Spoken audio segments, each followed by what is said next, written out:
Hey, we've got Zane Gene Davis, that middle name given to him because he has some pipes. He can sing and play the guitar. He's got a great cowboy story, too, that you're going to get to listen to right here on the Rodeo Time podcast, recorded in an Airstream. That's right, a 4.6's edition of an Airstream camper. Isn't that neat? It was sure cool to record in. I stayed there a few nights. Very comfortable. So check out Gene and his story, as well as 46steak.com. You can have that beef delivered right to your front door. So go to 46steak.com, that's 6666steak.com, and get yourself some beef. I order there all the time. Good quality beef that goes right to my front door. And I bet the beef has been ranched on by Dale Brisby. Love you guys. Check out this podcast. I don't know if they're going to post any of them because copyright Oh, yeah. stuff, but I did. We played Everything That Glitters and a song that my dad wrote, actually. It's called This Cowboy's Heart. So Yeah, your dad's quite the musician. Does he still play a lot? he does, yeah. He stays pretty busy. Going down the road? Yeah, he goes all over. He goes to, he plays like the Superior big Oh, really? convention every year out there in Nevada, and he went to Utah and Oregon. He's been all over. Yeah. Well, let's start there. What was it like growing up? Tell us your cowboy story. Oh man, I was blessed to be raised in a awesome home, good family. My dad didn't cowboy for a living, really, but he's a cowboy. Like, we always had horses and team roped. He wanted to, he just didn't. He ended up being a fireman. He just retired a couple years ago, so now he's actually getting, cowboy more now. He turns out a bunch of yearlings in the winter and everything, but from the time I was little bitty, that's all I've ever wanted to do was be a cowboy. So, Where'd y'all grow up? Walters, Oklahoma. It's right across the river from Burke Burnett. So, almost in Texas, but not quite. Yeah. Oh, pretty much. Yeah. Close enough. Shady 580. Yeah. So what, you team roped in high school and whatnot? Yeah, team roped, and my dad had a lot of friends in the cowboy world. Like, it's not what you know, it's who you know. And that helped me a bunch because I had connections pretty much everywhere, Mm-hmm. So I was always around it. And we did. Dad would get day work here and there, and I'd go with him and help him and stuff. So I was always around it. It's not like I was just a town kid or nothing. But Yeah. I wanted to grow up on a ranch so bad, but I didn't get to. Right. But I had a good childhood. Yeah, that was... it sounds exactly like... when I was born, my dad was on the pitchfork, and shortly after I was born is when we left, and he went and did wheat pasture stuff, and then eventually went back to teaching ag. Oh, okay. And so that's what I grew up. He was an ag teacher. You bet. Kind of the same deal, like a good, solid, steady job, and then we had horses. Right. And so, I can picture what you're saying. Like, I always just daydreamed about what it'd be like to work on the pitchfork. Right. I didn't really know the sixes existed, but when I graduated high school, that's what I wanted to go do. And anyways. But I'm honestly thankful for the way I grew up, because not having, not growing up on a big outfit, it made me want it that much more, so I feel like I worked harder at it than a kid that... Yeah, it's a really good point. There's a lot of kids that grow up on these ranches that end up not having anything to do with it.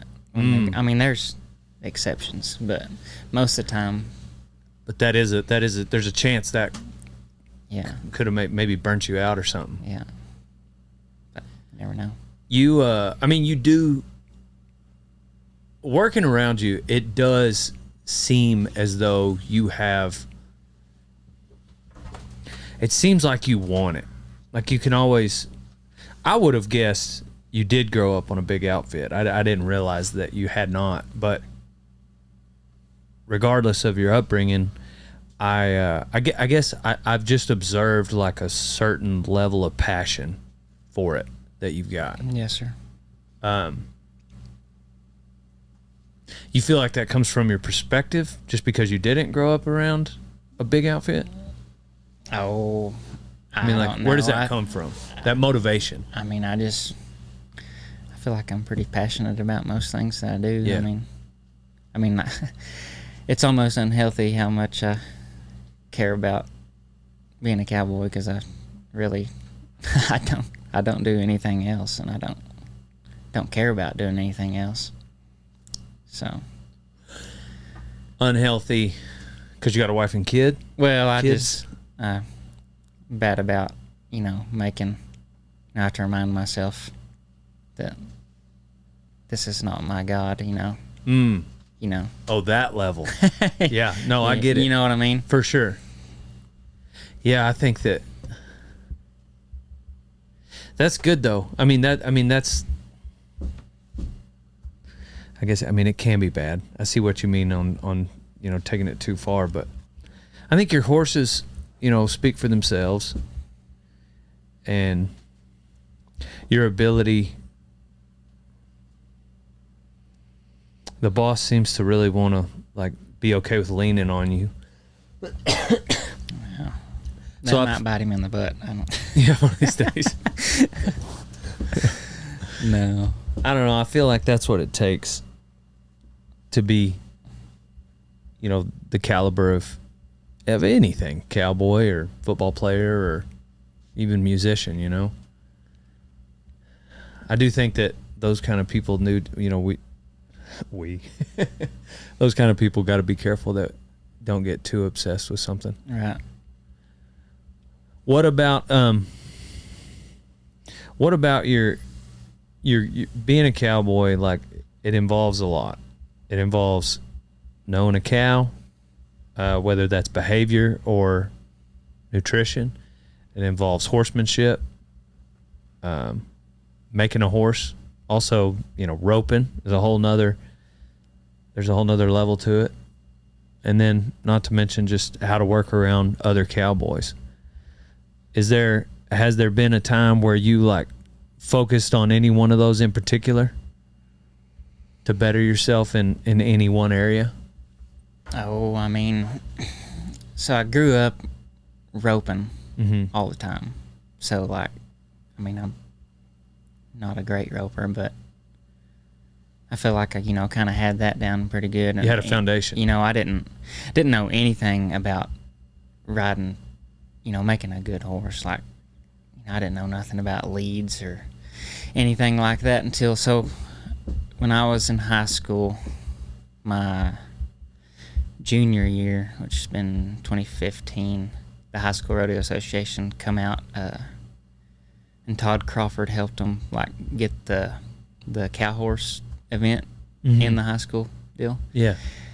And I was and he put on a clinic because he's from Purcell, Oklahoma, and so he put on a clinic to kind of introduce the deal to all the kids that were interested in it. I watched it. I was like, man, that is cool. And you're about how old? I would have been 16 Gotcha. or 17. Yeah. And so, we always had pretty decent horses around. Just cowboy horses. So Right. I took my dad's best horse, and he was pretty broke, and just kind of started trying to learn about all that. And then, so the summer before my senior year, I went to work for Robert Forrest at the Stewart Ranch in Waurika one summer, and he taught me. That's where I learned pretty much all the foundation of horsemanship, I guess. Rode a bunch of colts, and he put me on some good horses too. He really taught me a lot, and that's kind of Robert did? That's kind of where everything kicked off for me, I would say. Yeah. And I guess like seeing that horsemanship clinic like really kind of opened you up to that there was that much more to learn about it. Mm-hmm. Oh yeah, Yeah. for sure. Did so you didn't go to school? You didn't go to college? Yeah, so I graduated and went to Clarendon. That's right. I was on the rodeo team roped, and then I was on the ranch horse team too. So Brett Frank's rodeo coach, and Yep. at that time Gatlin Duncan was the ranch horse coach, and really learned a lot from Gatlin. He is super handy, great guy too. Didn't you get on some broncs too? Well, so my senior year of high school, I got on a handful. I didn't stick with it very long. I wasn't any good at it. I got by a few, but Yeah. and going into college, I was like, yeah, I'm not. I bet. I mean, it'd be hard to, when you're good enough at team roping and you got a foundation, you're turning steers and you're being competitive to then also learn to ride broncs. Yeah. You know what I mean? Like I almost feel like if somebody wants to, if you're tapped off in one event, like it's hard to start from scratch at the other Yeah. one, just out of the blue. Yeah. No, I was riding and I got bucked off hard one time out at Clarendon. Brett put me on a horse. It was a little too much, and it rocked me pretty good. And I was like, man. Yeah. I was like, even if I was good at this, I don't like going down the road and rodeoing for a living. Like that don't even sound fun to me. Like, Oh, you knew that then? yeah, That wasn't so even I like was a like, thought. why am I? Like, Yeah. I want to punch cows for a living. Why am I even trying to do this? So when you were college rodeoing, like it was college rodeo only. Yeah, Like you only knew. reason I did it is because they helped with my tuition. Gotcha. I mean, I don't. Gotcha. I didn't care about team roping. I Yeah. I couldn't afford school, so. Yeah, the thing about college rodeo is you can only have 6 people on the team. And so, but there's no limit to how many events each of those 6 people do. Mm-hmm. So if I'm a rodeo coach and I've got a hot shot at Yeah. header here, then and they sniff out that my header has also been on broncs before. Whoa. You're telling me we got a shot at some extra points here? Yeah, I can just Yeah. see a coach like, get on this bronc. I don't think I ever got any points made for Brett though. Yeah. So- Did you go to some of the college rodeos in bronc riding? No, just Gotcha. team roping, but Oh, you didn't get any in the I team didn't do roping. any good. No. Yeah. Dude, college rodeo team roping is so competitive, Yeah. especially that region. Yeah. Man. I was a practice pin world champ. Yeah. I roped really good at practice, and I Yeah. never could get nothing done at the rodeos. Oh, here's the other Zane. What are you doing here? Hey, Zane. What are y'all doing? You're looking sharp. I came to ranch. You came to ranch. Well, this is the Rodeo Time podcast, and we're talking rodeo right now. I don't know about rodeo. Yeah. You came to punch cows? Mm-hmm. I like your glasses. Why are you trying to steal my style? Trying to take care of my eyeballs. Okay. I have a callus on my right eye. Well, Still a big gulp, huh? Well, see you later. thought that was Dusty walking up. So, where'd you go? How long were you at Stewart's? So I just spent that summer with Robert before my senior year of high school. Oh, gotcha. Okay. But Sorry, I I do moved around. later in this story. I'll get back to. I did Yeah, go sorry. back to work for him. But so, anyways, yeah, college, How long did you college rodeo? just 2 years. Okay, cool. Yeah, I just got an associate's Clarendon, and I was done with it. You weren't interested in the RFO program? No, I didn't really care nothing about that. I didn't. Gotcha. Too much feedlot in the ranch and feedlot. Yeah, I never say never, but I really don't ever want to work in a feedlot. Same. Okay, Same. I'll do what I have to provide for my family, Right. but no thanks. Yeah. Very monotonous. Yeah. So then after that, I just went to day working and bounced around a few places. And then then Where'd you get to day work? well, that summer, after I graduated from Clarendon, I went and spent the whole summer at the place that Pete Bonds has in Capulan, New Mexico. They just run a bunch of summer yearlings up there. Beautiful country. Spent all summer there. And then we shipped. And I went to Pitchforks for fall works in October. Stayed there till about Christmas, I guess. And then I went back home because I didn't have anywhere to live, so I went and stayed with my mom and dad. And then January 1 of 2019, I went back to work for Robert full time at Stewart's. Then Did you have at what point in there did you set your eye on the 6s? Oh, I don't know. Just kind of always been a neat thought. I mean, honestly, I always thought it'd be cool to work here, but I honestly never thought I'd get the opportunity to. So it's pretty cool. Get to be here now. Yeah. So yeah, I stayed. So went there in January. Stayed there till about September. Then I went back to day working and I landed at Wagner's day working, pretty much basically full-time day worker around there for a good while.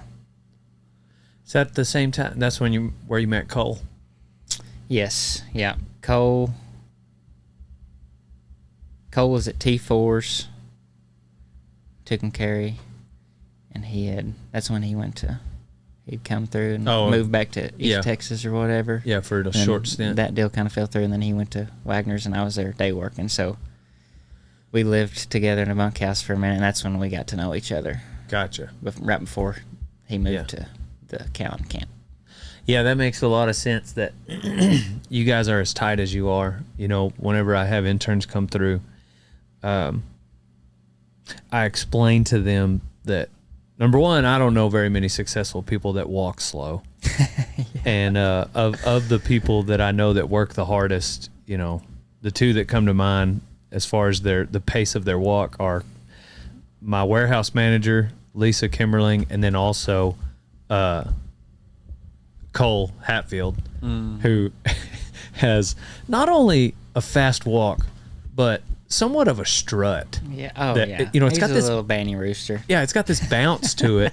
Yeah, a strut, a rooster kind of walk. And not much whoa. Yeah, exactly. Lisa's is more of a glide. Cole's is more of like a bob and weave. Like, if you just saw the top of his hat walking and you saw on the other side of a fence, you would be able to tell it was him by the bob in his hat. 100%. Yeah.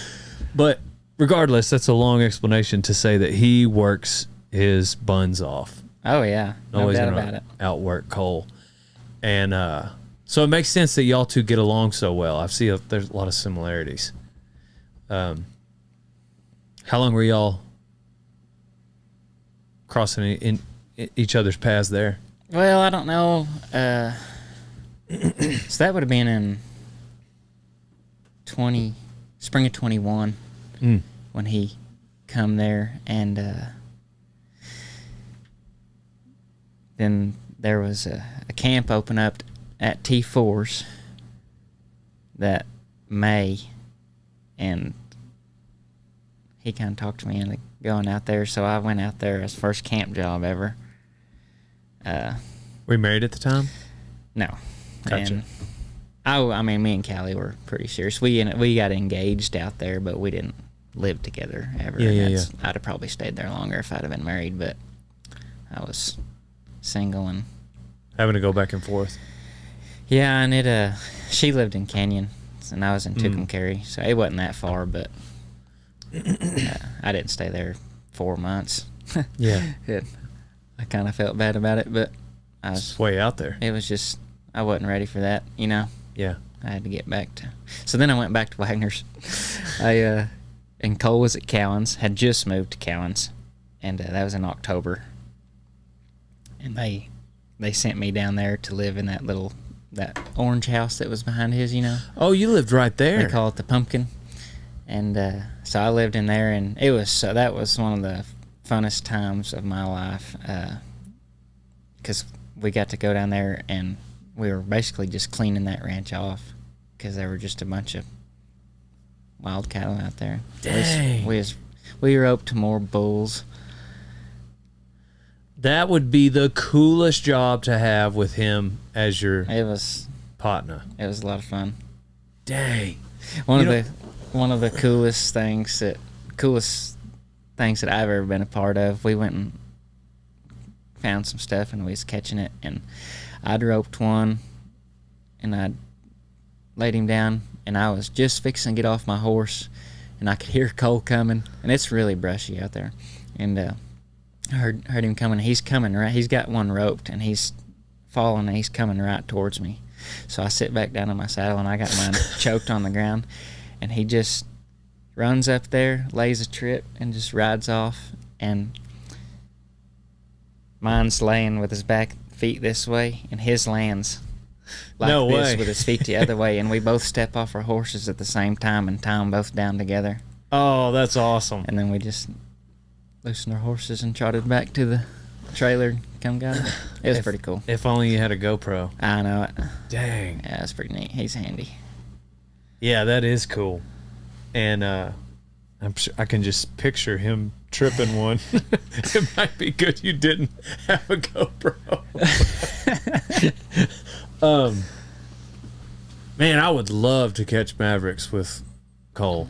You know, it's my dad was at the Pitchfork.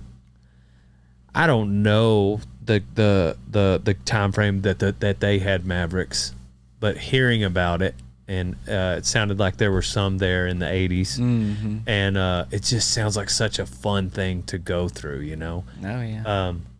What were y'all doing with them? I mean, obviously selling them, but was it just like old stuff that had been there for years, or was it just some wild cow? Yeah, there was a bunch of old cows, like them old sorry things. Like we'd get them caught, and then we soon realized that we couldn't just drag them in a trailer. Like they would just lay there and die. Like we ended up getting a couple panels, and we packed them around with us, and we'd tie one down and just back up to her, and then just tie them panels to the back of the trailer in a V, and then just untie her and just give her a minute, and she'll get up and jump in there. It's pretty handy, but it was Take a long time pain too. in the butt, you know. But it works good. How many do you think you got to catch? I don't know. Lost count. It was a bunch. I mean, it wasn't an absurd amount, because before I went there, Brad and all the crew, they went down there and gathered they a would bunch just of go them, and make jerks. Got a bunch of them, and then me and Cole just kind of got the remnants, you know. I bet that was fun for them too. Oh yeah. So you were at T4s whenever all this went down, and you were missing out on all that. Yeah. Oh, you're like, Dad, go, and then Cole got the job at that camp, which you were there before Cole, so you might have ended up at Cowan. Oh, I don't know. That's just funny. I'm just, woulda, shoulda, coulda. It's just funny. But no, I had a lot of fun on that ranch. Learned a lot. I learned more about everything at Wagner's. Just, all them guys there. Brad, good. He's my hero. He's one of the best cowboys I've ever seen. And Jimbo, watching that, just watching. I mean, they didn't really hand out a lot of information or nothing, but if you paid attention to them and just watched them, you could learn so much.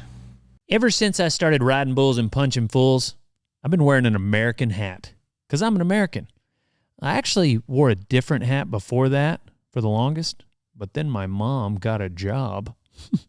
So wear an American hat, old son. Otherwise, you ain't no cowboy.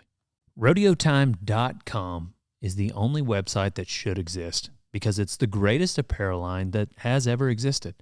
So go there now to get a t-shirt, a hoodie, a cap, a vest, whatever it is you need. Go to RodeoTime.com, old son. How old is Jimbo? I don't know. He's He's up there. early 70s, I think. He was on the podcast several episodes back. It's a lot of history. That's neat to get to be around guys like that. Mm-hmm. Yeah, he's a good man.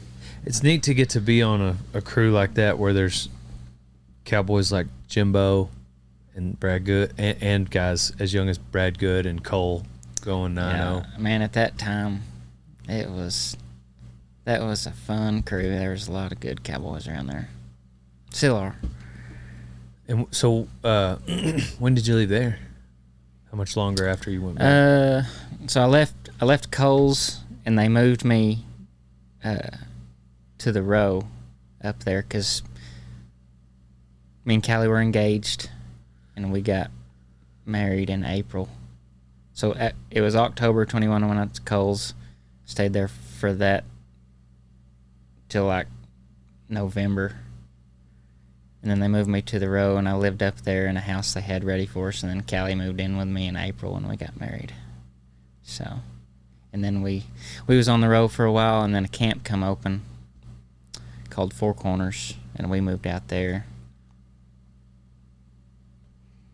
And I guess we left there and moved back to New Mexico in November of 22. Oh, dang. So, Where'd you go in New Mexico that time? you know Jake Bacha? Mm-hmm. His family has a little outfit out there and out by Fort Sumner. Nice. Until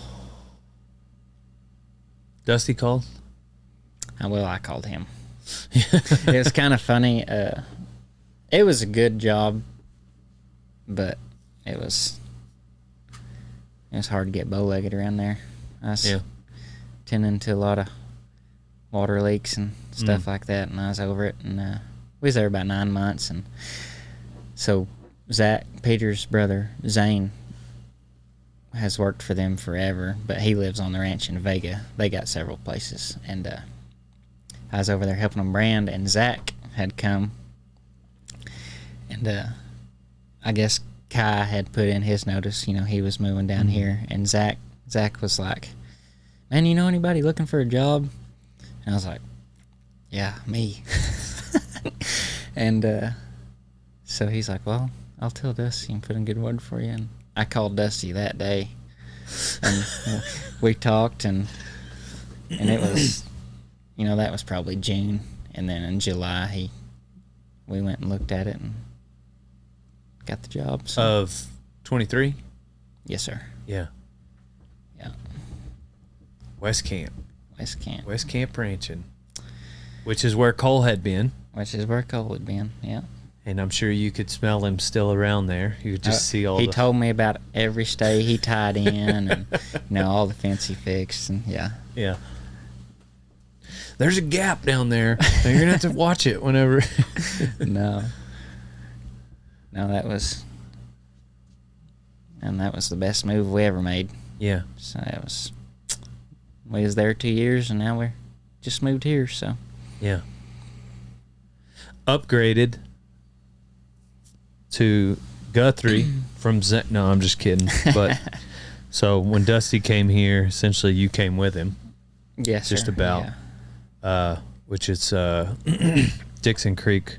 The West Camp you were at was Dixon Creek, which is just another division of the 4-6s. Mm-hmm. Where Zane Heron, who just stopped by, is now the boss. That'd be cool to work for Zane too, though. That must have been tough. It was a really tough. 'Cause you and decision Zane are 'cause tight. He's my brother. That's the best friend I ever had. Yeah. Yeah, but I'm sure he understands. I mean, Oh yeah, he gives me a hard time about it pretty much every day. But the two ranches, it's crazy, like how, I mean, they both have their things, like most people don't even realize Dixon Creek is up there. Everybody always thinks of King County, but yeah. Oh, Dixon Creek.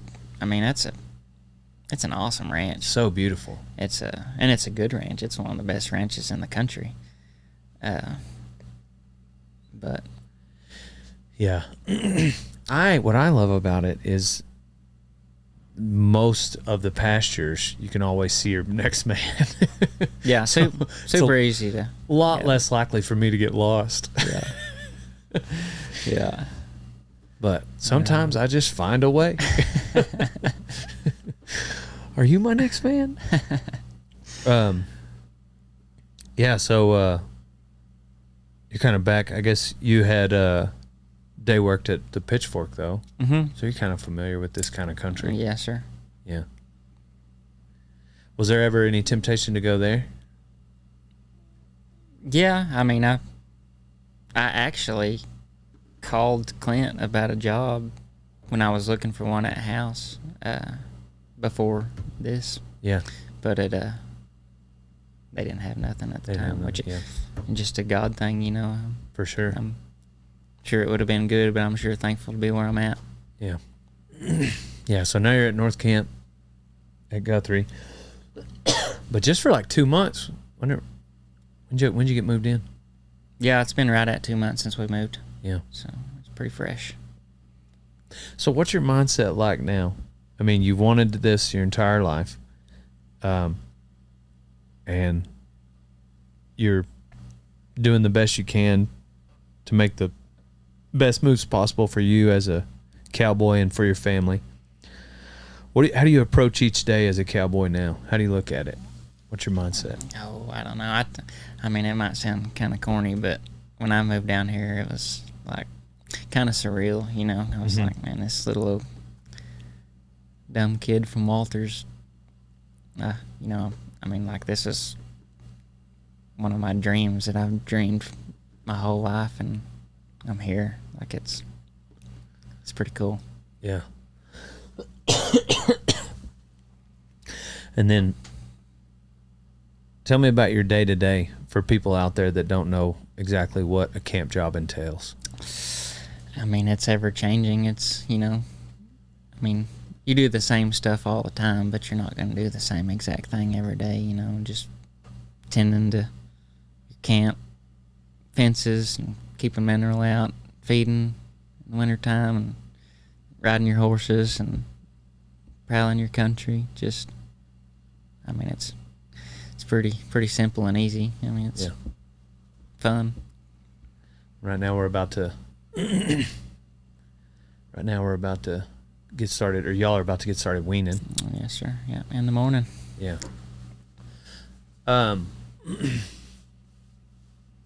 So what is it that makes you want to get on the ranch bronc for them? Well, I used to love doing that when I was younger, but I don't know. I guess I really ain't got much choice. Yeah. You're the young guy on the low man on the totem pole. No, yeah, I thought I was. I always said, like, when I used to ride a bunch, I was like, I'm gonna quit when I have kids. Yeah. And I got on my last one when Callie was pregnant with Orrin, and that was 2 years.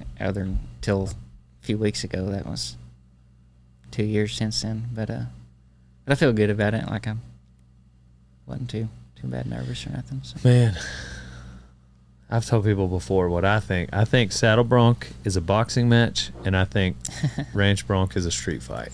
Yeah. And I've never nodded for a ranch bronc horse. I don't know. I got beat up a whole lot more getting on saddle broncs than I did these ranch. Oh, really? I mean, I'm not saying I'm good at it, but it's always pretty easy for me. But yeah, saddle bronc was not. I guess I feel like you maybe have a little bit more of a chance in saddle bronc on a horse like you got on last night. Yeah. Like how far you can get I mean, back.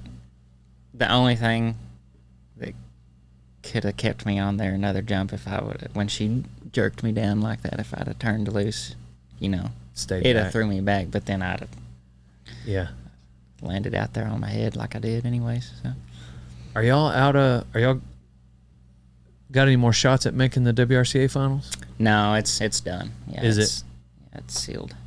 Gotcha. I didn't know if there was any last Hail Marys you can make. Yeah. No.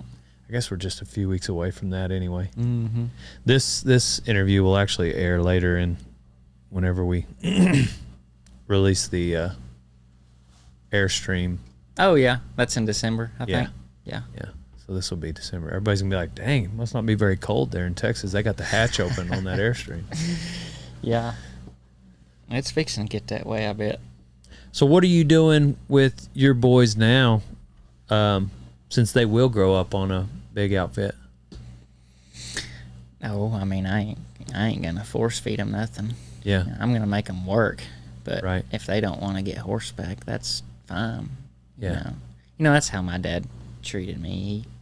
He encouraged it, and he wanted me to be a cowboy, but he didn't force me. And I think if he would have forced me, I'd have said no thanks.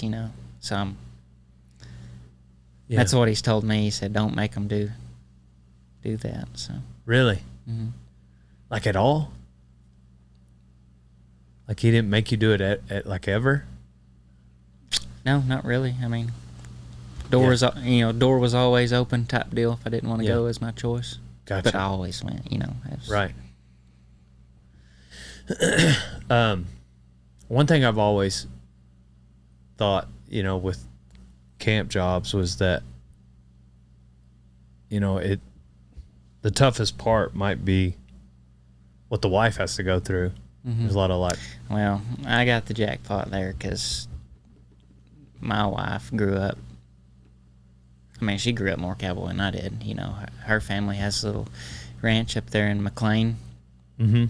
And I mean, like, they're old school. Like, their dad and the grandpa, like, they fed with teams and wagons. Oh, dang. All winter long. Yeah. Well, I knew because her brother Ben, I got to meet him this spring, and it seemed like Yeah, Ben's good hand. they were it's a very knowledgeable family. Oh yeah, for sure. But yeah, that would definitely set you up for. So she's okay with camp life. Oh, she loves it. Yeah. Having kids has been tough on her because she used to go with me every day. Like when we were at Wagner's, if I was picking up bulls, she was right there with me, and it was so handy. Yeah. I could get a lot done with her, and but one of these days, if the boys want to go, we can all go. Yeah. Then that'll be a lot of fun. I look forward to that. Yeah. Then it'll be a team of 4 picking up bulls. But no, she loves camp life. She said that we're never leaving North Camp. So, Because it, I can't imagine living like in an apartment downtown of a city. Oh, no. I live right on outside of a town of 300, so it's pretty small.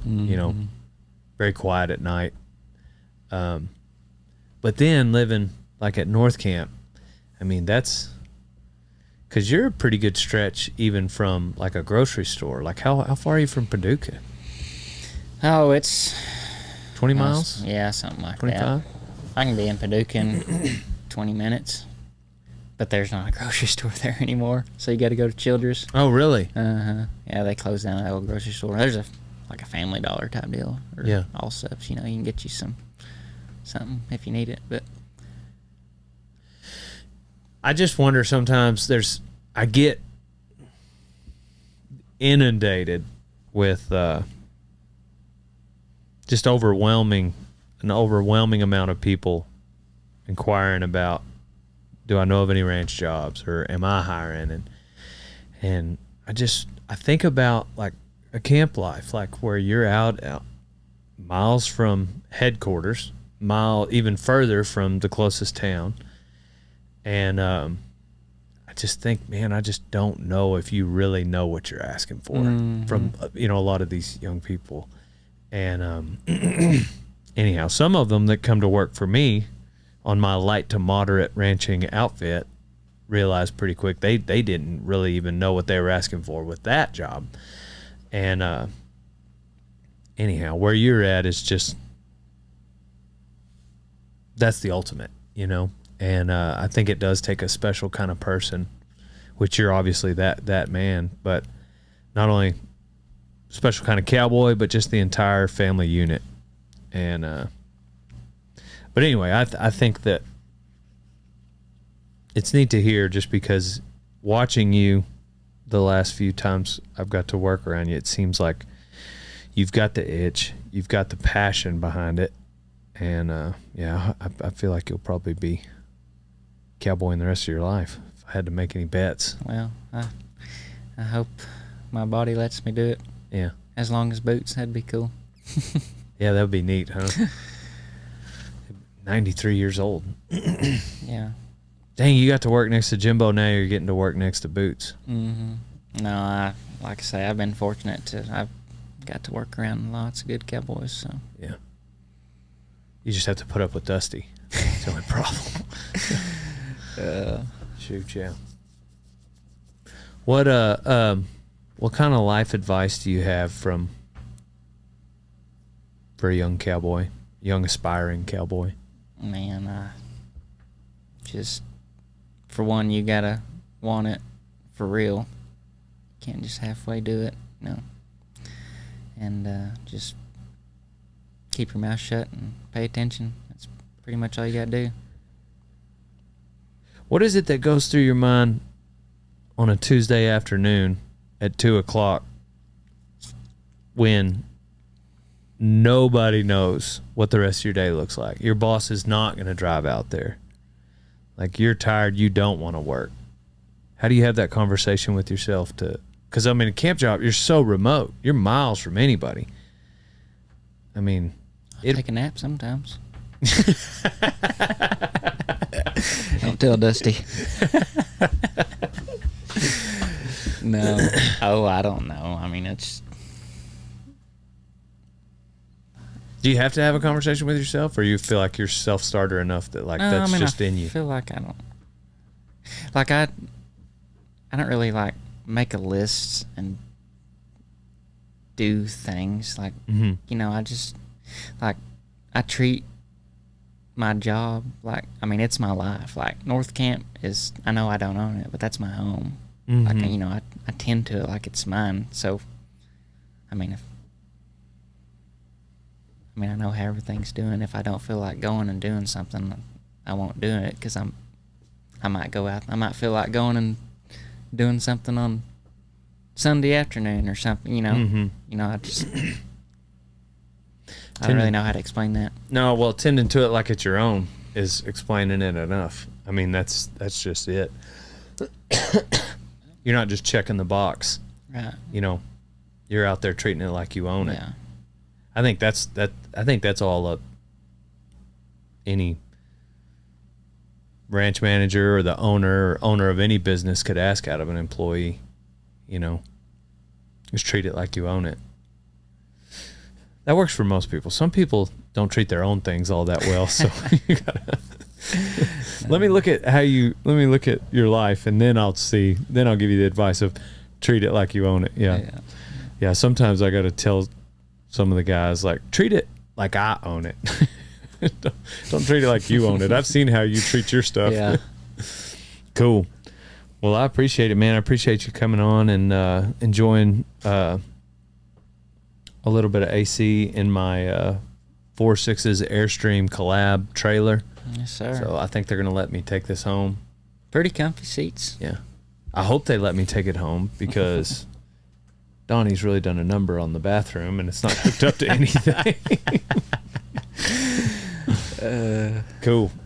All right. Well, we're on to the next one, everybody. Check out your local Airstream dealer and look out for the 4.6's and Stetson 4.6's Airstream collab. So I'm Dale Brisby, and we're on to the next one also on Pow Pow.